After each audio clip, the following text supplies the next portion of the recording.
Good morning, scholars. Today we're going to continue our analysis of the Heracles Furens, treating lines 35 through 39. Hemin de kīdos ἐξ-αιρέω ανεμένον, kakon megiston hose oike gignetai, tu muga ontos paidos in muktois donos, ho kainos hutos tes degesakon laikos, tus Heracles paidas ἐξ-αιρέω. Again. Hemin de kīdos ἐξ-αιρέω ανεμένον, kakon megiston hos oike gignetai, tu muga ontos paidos in muktois donos, ho kainos hutos tes degesakon laikos, tus Heracles paidas ἐξ-αιρέω. Now, to begin here, of course, first, we need to make sure we're up on the personal pronouns of the first person. And these, everyone should know, and if you, well, you should know them, but God knows how easy it is to forget all this. So we'll see them on the left in the singular and on the right in the plural. So I, of me, for me, me accusative on the right, and on the left and on the right, hemes, hemon, hemin, hemas. And so hemin is for us, for we, for us. Hemin de kīdos ἐξ-αιρέω ανεμένον. Hemin de kīdos ἐξ-αιρέω ανεμένον. And this is dative because it's the dative of advantage or disadvantage. Smythe 1481. The person or thing for whose advantage or disadvantage anything is done is put in the dative. The dative often has to be translated as if the possessive genitive were used, but the meaning is different. This is not really one of those cases where you have to translate with the possessive genitive. It's quite clear. Hemin de kīdos ἐξ-αιρέω ανεμένον, kakon megiston hos oike gignetai. So, isolating the structure, hemin de kīdos kakon megiston gignetai. Okay, so for us, X has become or is gignetai Y. And you can look at these examples at your leisure. Smythe 1481. So our vocabulary here, kīdos, is an interesting word. Its most general meaning is care for others. So from the verb kīdo, okay, kīdos from the verb kīdo. Secondly, it means trouble or sorrow, where it occurs mostly in the plural. Kīdeia, kīdeia, okay? Especially the cares for the dead, your mourning. But also, it occurs in the singular. Kados di manu,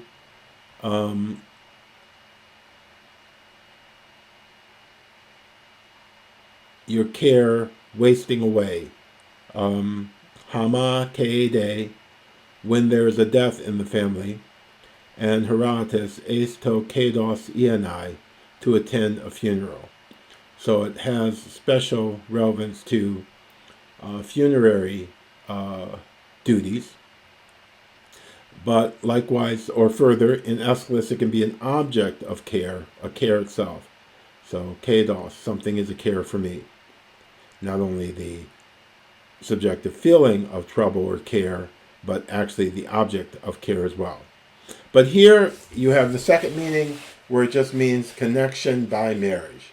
So we saw early in our passage that Megara, Creon's daughter, married Heracles, and because of this, once Creon was dead, was murdered by Lycus, that connection in marriage to the royal household of Thebes, to the house of Creon, becomes a liability. So it means connection of marriage, affinitas, Latin affinitas. Hemin de kīdos ἐξ-αιρέω ανεμένον, So that leads us to ἀνέμενον. Ἀνέμενον is a perfect passive participle from ἀν-άπτω. Ἀν-άπτω means to fashion on or to a thing. So you fashion a rope to a hook. But in the passive, it means to fasten oneself onto or to cling to a thing. And here we have the principal parts from άπτω, hopso, future, hapsa, first aorist, perfect passive, he mai, and that's what we're dealing with here in ἀνέμενον, and aorist passive, he ptein. So, he mean de kīdos ἐξ-αιρέω ἀνέμενον, and kakon megaston hos ἐίκω gignetai. So one should take a look at these somewhat irregular or specialized comparative superlative combinations. And so in the middle of these examples you see megas, mesdon, megistos we have here. But all of these should be learnt as a group because of their somewhat unexpected comparative in long iota omega nu, and that declines in a rather odd way. So you will, if you're not used to that, you want to look it up in Smythe's and see how it works. Okay? So kakon megaston hos ἐίκω gignetai. Now hos here is, of course, right off of our chart of correlative adverbs, and we see pos, how, pos, enclitic, somehow, houtos, tos, thus, but then hos with the rough breathing as how, and hopos, how. He asked, how are you going to get there? But hos, how, the relative, specific.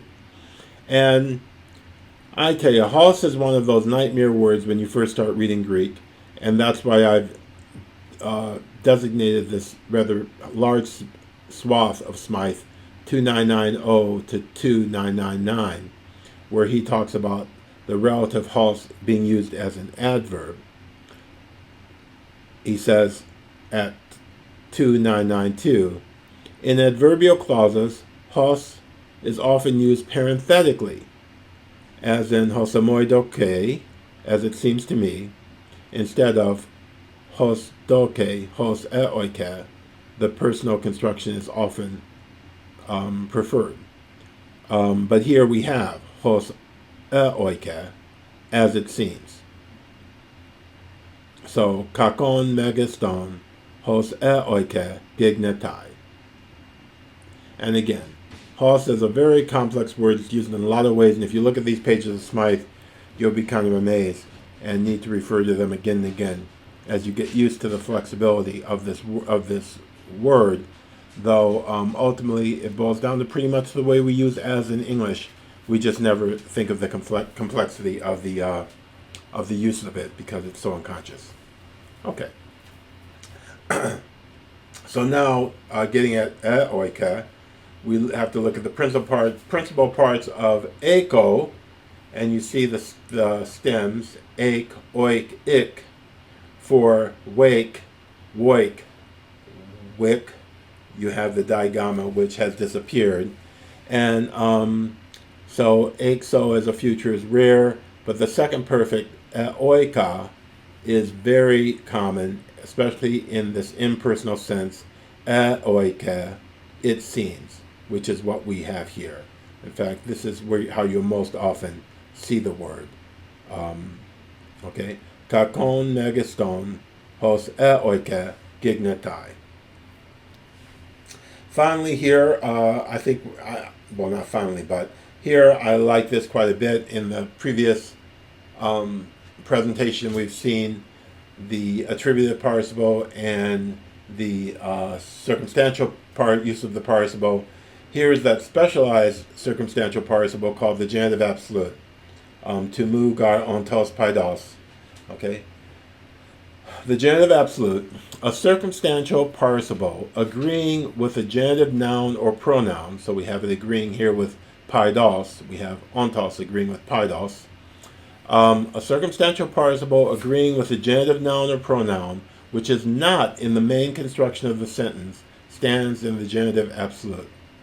Like other circumstantial participles, the genitive absolute expresses time, cause, condition, concession, or simply attendant circumstance. So here we have some examples of time because it's what we have going on here.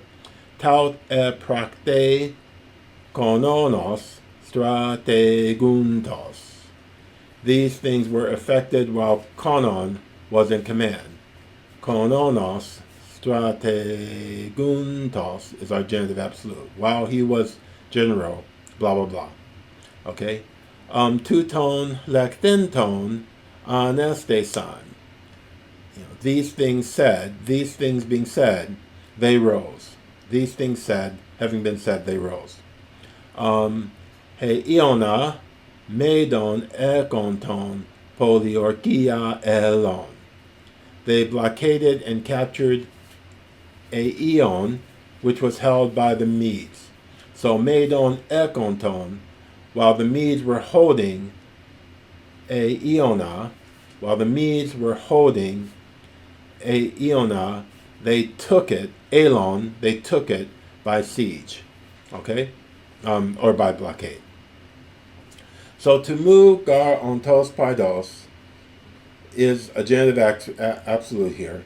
In mukh dois donos, and mukos is a refers to the innermost place, or here like kind of the bowels. In mukh dois donos, this is where Heracles is at this moment. It also, the mukos is the deepest part of the household, the woman's apartments. So to mu gar ontos paidos and mukh dois donos. Ho kainos hu tos testege sarkon laikos. And kainos here means new or fresh. Okay, but I want us to jump all the way down to 3, Roman numeral 3, where a kainos anthropos is equivalent to, or it's what Plutarch uses for a novos homo. Okay, a novos homo, of course, was a person who rose to the highest office in the Roman state, but who had never had ancestors who occupied such a height politically. So he was looked upon as, nouveau riche, but in a political sense. So same thing here. Lycos, though he has the name of the previous ruler, he hasn't come. He's actually come from Euboea. So he's actually just this new guy in the throne. Ho kainos hu tos testege sarkon lycos. And here again, for I guess about the 4th time, we have testege, or we have a genitive as the object of a verb of ruling. So we've seen that again and again. Look at 2, just because it's fun. Roman numeral 2. Newly invented, newfangled, novel. Remember, Socrates gets accused of creating kainoi, deoi, strange or new gods. Okay? And the Greeks, like the Romans, were basically a conservative people who didn't like new stuff coming along and disturbing the way things were. Okay. So, and then we have ἐξ-αιρέω.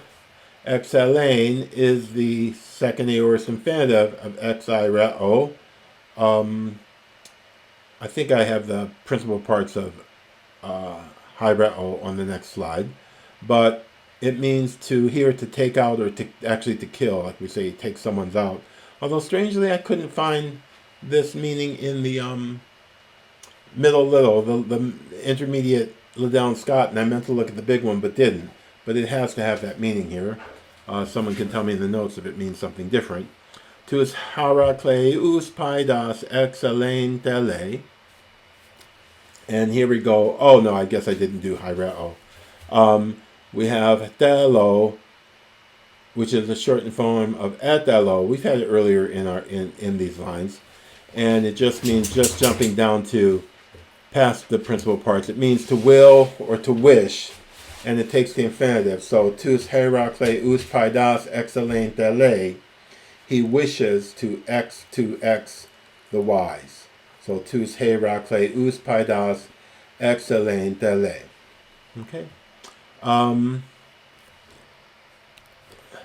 So, hemin de kīdos is creontane menon, kakon megaston hos ἐίκω gignetai, to mugar ontos paidos in muktois donos, ho kainos hutos tes degesar kon laikos, tus Heracles paidas excellent dele. And it continues. That's not a strong stop, but it was enough passage for us to deal with. So we'll see how it continues momentarily. So I'll read that again. At the Kaisuras, hemin de kīdos is creontane menon, kakon megiston, hos ἐίκω gignetai, to mugar ontos paidos, in muktois donos, ho kainos hutos, tes degesar kon laikos, tus Heracles paidas excellent dele. Okay, so that's it. Have a great day. Keep working hard, and be good. Bye-bye.